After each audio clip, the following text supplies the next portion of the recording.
साथियों, मैं एक छोटा सा प्रयास करने जा रहा हूं, तो आप भी देख लीजिएगा, ध्यानपूर्वक देखिएगा कि मैं इसमें जनन के प्रकार बताने वाला हूं। और ये वेरी वेरी वेरी इंपॉर्टेंट है, जो कि मैं आपको बताने का प्रयास कर रहा हूं। तो देखिएगा कि जनन के प्रकार जो होते हैं वो दो प्रकार से जनन होता है। एक होता है अलैंगिक जनन और दूसरा होता है लैंगिक जनन, जैसा कि आप देख पा रहे हैं।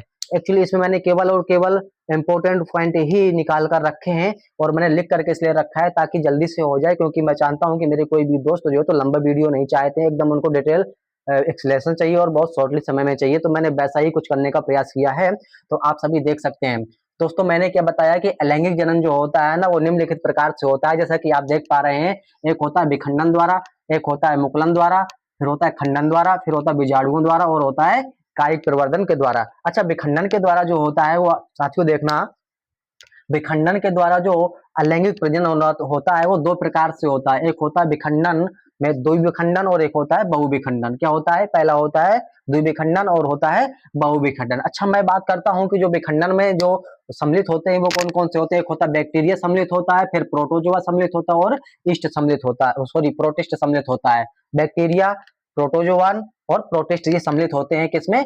विखंडन के द्वारा। इसमें इसमें क्या क्या अगर मैं नाम सम्मिलित करता हूं तो क्या होता है? तो विखंडन के द्वारा होता है अमीबा, यूग्लिना और लेशमानिया होता है। दोस्तों, मैं क्विक रिवीजन के तौर पे जल्दी जल्दी करवाने का प्रयास कर रहा हूं, तो आप सभी ध्यान पूर्वक देखिएगा। अमीबा, यूग्लिना और लेशमानिया ये करते हैं विखंडन के द्वारा जो है तो अलैंगिक जनन करते हैं। इसमें द्विविखंडन और बहुविखंडन सम्मिलित होता है। तो द्विविखंडन में सम्मिलित हो जाता है अमीबा, पैरामीशियम और लिस्मानिया। किसमें किसमें? द्विविखंडन में अमीबा, पैरामीशियम और लेशमानिया, ये दो भागों में टूट जाते हैं। एक्चुअली यहाँ पे एक बात और बहुत इंपॉर्टेंट निकल के आती है, अमीबा और पैरामीशियम। तो अमीबा का कोई आकार होता नहीं है। जब अमीबा का कोई आकार होता नहीं है तो क्या होता है, ये किसी भी तल से, ऊपर से, नीचे से, दाएं से बाएं से, कहीं से भी जो है तो ये दो भागों में टूट सकता है। इसलिए किया जाता है, इसके लिए तल निश्चित नहीं होता है, इसके लिए तल निर्धारित नहीं होता। वहीं पर अगर लिस्मानिया की बात करता हूँ, लिस्मानिया का तल निर्धारित होता है। क्या होता है? लिस्मानिया का तल निर्धारित होता है, इसलिए एक निश्चित तल से ही क्या करता है? विखंडन करता है। वहीं पर अगर मुकुलन की बात करते हैं दोस्तों, तो मुकुलन में आ जाता है ईस्ट। क्या आ जाता है? मुकुलन में आ जाता है ईस्ट और हाइड्रा, ये दो याद रखने हैं। मुकुलन में ईस्ट और हाइड्रा याद रखना है। और यहाँ पे मैं खंडन की बात करता हूँ। अच्छा, मुकुलन का मतलब ये होता है कि ये आंतरिक, इसमें आंतरिक लैंगिक जनन नहीं होता। क्या? आंतरिक जनन नहीं होता, इसमें बाह्य जनन होता है। बाह्य जनन का मतलब होता है इसमें इसकी बॉडी के कहीं भी बाह्य पार्ट से क्या छोटी सी क्या हो जाएगा, गांठ जैसी बनेगी, इसकी जो तो कोशिकाएं एकत्र होंगी, और ये क्या हो जाएगा, वो बढ़ती जाएगी, और वहीं से क्या हो जाएगा, ये जो तो ब्रेक हो जाता है। इसलिए क्या हो जाता है, इसमें बाह्य विखंडन होता है, इसलिए इसको क्या कहते हैं? मुकुलन के द्वारा होता है, ईस्ट में और हाइड्रा में। वहीं पर अगर खंडन की बात करते हैं तो स्पाइरोगायरा, यूलोथ्रिक्स और राइजोपस, ये इसमें क्या होता है? खंडन के द्वारा जो है तो अलैंगिक जनन होता है। वहीं पर बीजाणुओं के द्वारा के लिए आप सभी लोग जानते हैं कि बीजों के द्वारा जो जनन होता है वो बीजाणुओं द्वारा कहलाता है। कायिक प्रवर्धन द्वारा कैसे जनन होता है, तो दोस्तों यहाँ पे बात करते हैं कायिक प्रवर्धन में क्या होता है। एक होता है प्राकृतिक कायिक जनन और एक होता है कृत्रिम कायिक जनन। अच्छा, प्राकृतिक कायिक जनन और कृत्रिम कायिक जनन में तो समझ लेना आपकी क्या होता है। कायिक जनन का मतलब प्राकृतिक में नेचुरली होता है, मतलब स्वतः ही हो जाए, जिसमें जैसे पादप होता है तो उसमें क्या होता है, स्वतः ही शाखाएं निकल आती हैं, स्वतः ही उसमें जो है तो क्या हो जाता है, अगर वो टूट जाता है तो उसमें स्वतः ही क्या होता है, एक नया कोपले निकल आती है। इस प्रकार से ये क्या होता है, ये प्राकृतिक जनन स्वतः ही होता है। लेकिन कायिक जनन की बात करते हैं तो कायिक जनन जो है तो जो मनुष्य करते हैं, मनुष्य कराते हैं, ठीक है, वो कायिक विधि कहलाती है। उसमें क्या होता है, कलम लगा करके, कलम का मतलब जैसे कि देख लीजिएगा क्या होता है कि गन्ने की हो गई, और गुलाब की हो गई, और गुड़हल की हो गई, इसकी कलम लगाई जाती है। अच्छा, गूठी गूठी बांधना का मतलब हो जाता है कि हम क्या करते हैं, किसी मजबूत शाखा, पेड़ की मजबूत शाखा में क्या करते हैं, उसकी शाखा को छील देते हैं, और छीलने के बाद में क्या करते हैं, उस पर खाद वाली मिट्टी लगा करके उस पर क्या करते हैं, बांध देते हैं उसको जो है तो। और इसके बाद में, बांधने के बाद में उसे निरंतर पानी पड़ते रहना चाहिए, ऐसी व्यवस्था करते हैं। मतलब घड़ा वगैरह दूसरी शाखा में टांग करके उसमें पतला सा छिद्र करके रस्सी से डाल के लपेट देते हैं, जिससे कि इतना भी अधिक पानी ना आए और इतना कम भी पानी ना आए कि वो सूख जाए। इस प्रकार से जब उसमें बांध देते हैं तो उसमें एक नई शाखा निकल आती है। उसमें जड़ें निकलना शुरू हो जाती हैं, और जड़ें निकलना शुरू हो जाती हैं तो क्या होता है, फिर उसको हम काट करके उसके पीछे से और फिर उसको जमीन पे लगा देते हैं। इसी प्रकार से हो जाता है, बूटी बांधना हो जाता है।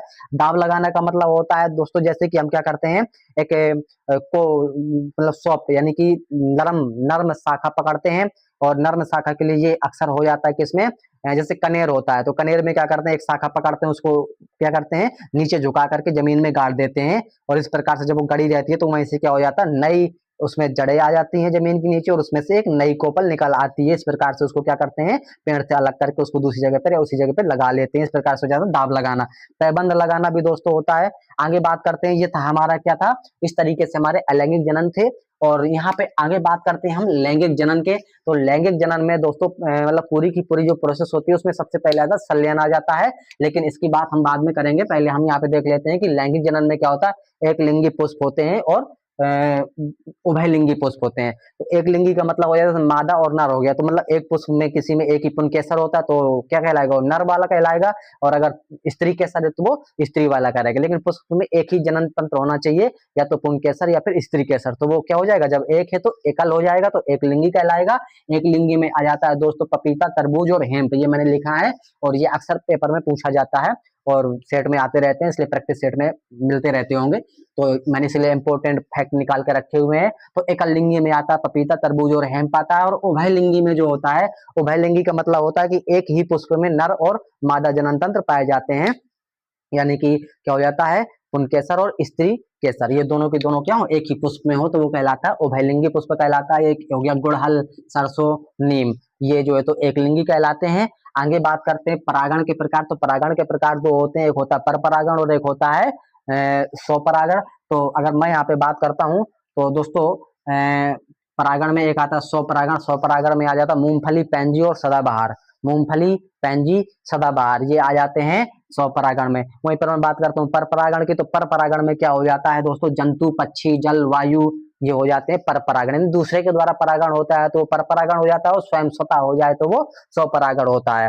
तो मूंगफली, पैंजी, सदाबहार, इसमें स्वपरागण स्वतः परागण हो जाता है, यदि पराग को ले जाया जाता है दूसरे फूलों, दूसरे पौधों तक, ठीक है, तो ये स्वतः हो जाता है। और पर परागण में जंतुओं द्वारा पराग को ले जाया जाता है, या पक्षियों द्वारा, या जल द्वारा, या वायु द्वारा, तो ये हो जाता है पर परागण। अच्छा, परागण के में एक आता है जैविक कारक और एक आता है अजैविक कारक। तो जैविक अजैविक कारक में क्या हो जाता है, अजैविक कारक में आता है दोस्तों, अच्छा मैं थोड़ी सा देख लेता हूँ कि सही जा रहे हैं हम लोग। हाँ, थोड़ी सा देखो, ये आ नहीं रहा था, मैंने तो इतना सारा टाइम इन्वेस्ट कर दिया, सॉरी दोस्तों। तो लीजिए, हालांकि आपने सुन तो रखा होगा, पर मैं थोड़ी सा इसको सेट कर देता हूँ। लीजिए, हो गया है। और आ जाइएगा, अब मैं बात करता हूँ तो देखिएगा, मैंने कहा एक लिंगी पुष्प जो होते हैं वो पपीता, तरबूज और हेम्प होता है। उभयलिंगी में गुड़हल, सरसों, नीम होता है। और परागण के प्रकार में आता है स्वपरागण, पर परागण। स्वपरागण में आता है मूंगफली, पैंजी, सदाबहार। और पर परागण में आता है जंतु, पक्षी, जलवायु। अच्छा, परागण में आता है अजैविक कारक। अजैविक कारक में आता है वायु परागण। वायु परागण परागण मतलब वायु के द्वारा होता है, और जल परागण मतलब जल के द्वारा होता है। अच्छा, जैविक कारक में जीव होंगे जीव में जैसे कीट परागर होता है, यानी कीटों के द्वारा परागर होता है। जंतु परागर होता है, जंतुओं के द्वारा परागर होता है। और पक्षी परागर होता है, नहीं, पक्षियों के द्वारा परागर होता है। ये दोस्तों मैंने कुछ इंपॉर्टेंट चीजें निकाल के रखी थी। अगर आपको ठीक लगे तो आप लोग क्या करेंगे, वीडियो को क्या करेंगे दोस्तों, लाइक करिए चाहे ना करिए, लेकिन चैनल जरूर सब्सक्राइब कर लीजिएगा, है ना, क्योंकि बेशक आपको कोई जरूरी नहीं है ना, लेकिन मेरा ही हित कर दीजिएगा, क्या बुरा है इसमें।